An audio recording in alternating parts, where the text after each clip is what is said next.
हाँ जी, सभी को मेरा नमस्ते प्रणाम।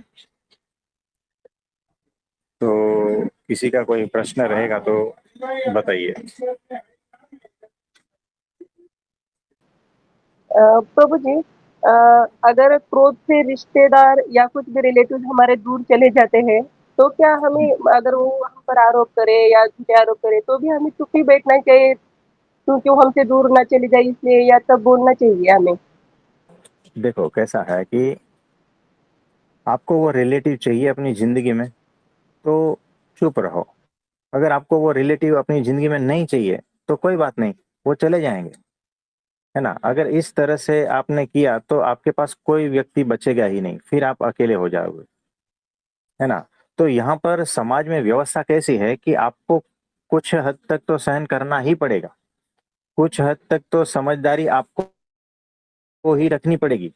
और जैसा कि अगर रिश्ता कोई भी है, अगर आपको उसको टिकाना है तो उसमें जो समझदार व्यक्ति होता है ना, वो ज्यादा घिसता है, उसको ज्यादा सहन करने को उसके भाग में आता है। आप समझे। और सामने वाला तो तोड़ के ही बैठा है ना, उसको तो उसकी पड़ी भी नहीं है, कोई वैल्यू भी नहीं है। ये ऐसा भी होता है। तो अगर आपको रिश्ता बनाए रखना है तो आपको सहन करना पड़ेगा। और जो समझदार है उसको उसके हिस्से में ज्यादा भुगतने को आएगा, ऐसा है। अगर वो सामने से बोले कि आप हमें मतलब आपसे कोई रिश्ता नहीं रखना है हमें, तो तब भी हमें चुप ही बैठना चाहिए कि हमें, हमारे वो रिश्तेदार है और हमें ऐसा नहीं करना चाहिए? देखो वो अगर कहे कि आपसे रिश्ता नहीं रखना है, वही बात नहीं। हाँ, हमें वो जो है ना आरोप प्रत्यारोप ये सारा कुछ ये नहीं करना है। और हमें ऐसा लगता है नहीं कि हम अब तो इसको सुना देते हैं, जो भी भीतर पड़ा है ना वो सुना देते हैं, रिश्ता तोड़ देते हैं। लेकिन ऐसा करने से क्या फायदा,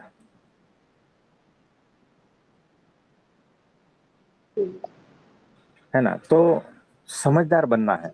जैसे जैसे समझदार बनोगे ना वैसे वैसे सब कुछ समझ में आ जाएगा।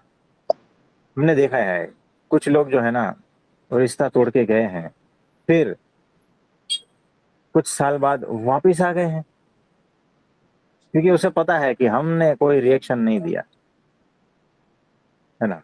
तो उनको धीरे धीरे सत्य का पता चल ही जाता है अंत में। और वो फिर उसका जो अपने प्रति ओपिनियन था वो बदल जाता है। तो ऐसा होता है। तो जीवन में हमें क्या करना है ना उस पर फोकस करना है।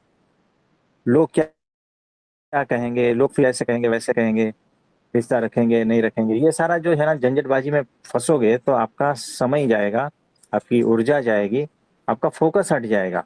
और 5-10 साल के बाद में आप देखोगे कि अरे जीवन में किया क्या है, यही सारे झमेले में फंसता रहा, और जो करने आए थे वो तो किया ही नहीं। और जिस जीवन का आनंद लेने के लिए भगवान ने भेजा था उसका तो आनंद लिया ही नहीं। ऐसा होता है ना फिर। तो प्रभु जी, क्रोध किसे आता है? मन को, अहंकार को, या मुझे मतलब किसे आता है क्रोध? देखो अहंकार को ही क्रोध आता है, वहीं से ही सारा कुछ निकलता है। क्योंकि सबसे ज्यादा चोट अहंकार को पड़ती है। और ये मन बुद्धि चित्त ये सारा कुछ जो है ना उसके इंस्ट्रूमेंट है, उसके हाथ पैर है ना। मेन चीज जो है ना वो अहंकार है। और अहंकार को ही आपने मैं समझ लिया है तो बहुत बड़ी गड़बड़ हो गई। यानी किसी ने गाली दी तो आपको लगता है कि अरे गाली तो मुझे दी है, लेकिन ऐसा नहीं है, गाली अहंकार को पड़ी है। अगर मैं और अहंकार भिन्न हो गए ना तो फिर अहंकार का कुछ भी नहीं चलेगा। अहंकार तो धुआं के समान है ना।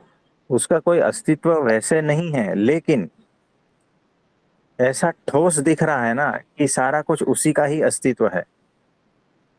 तो चोट पड़ती है, तकलीफ होती है ना, तो अहंकार को ही पड़ती है। और वही चिल्लाता है, वही गुस्सा होता है। तो अहंकार गुस्सा होता है, आप नहीं होते हो।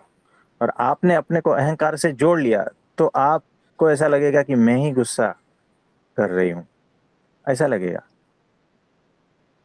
तो आप भिन्न हो और अहंकार भिन्न है, याद रखना। हाँ सुनो, और होश पूर्वक हो जाओ तो ऐसा लगेगा कि अहंकार जो है मुझसे भिन्न है। जितने जितने होश में आते जाओगे ना, वैसे वैसे यही पता चलेगा कि अरे, अहंकार और मैं भिन्न है। और ये जो है ना, इस बात का बोध अपने से नहीं होगा। अपने आप करोगे ना तो पता नहीं चलेगा, लेकिन गुरु का आशीर्वाद से सारा कुछ हो जाता है। यानी उसकी जो आत्मा और देह, आत्मा और अहंकार, ये सारा जो है, इसकी विक्ति जो है ना, शास्त्रों में पढ़ के भी आप अपने हिसाब से नहीं कर पाते हो। उसके लिए जो है ना, वो गुरु ही आपका वो कार्य कर देता है। तो आप अलग हो और अहंकार अलग है, इसका जो है अनुभूति आपको शास्त्र पढ़ने से नहीं आएगा। कोई और गुरु बताएगा तो भी नहीं आएगा। और कहीं से सुना है, किसी ने बता दिया है, गूगल किया है, बहुत सारे वीडियो देख लिए, तो भी आप अलग हो और अहंकार अलग है, ये होगा ही नहीं।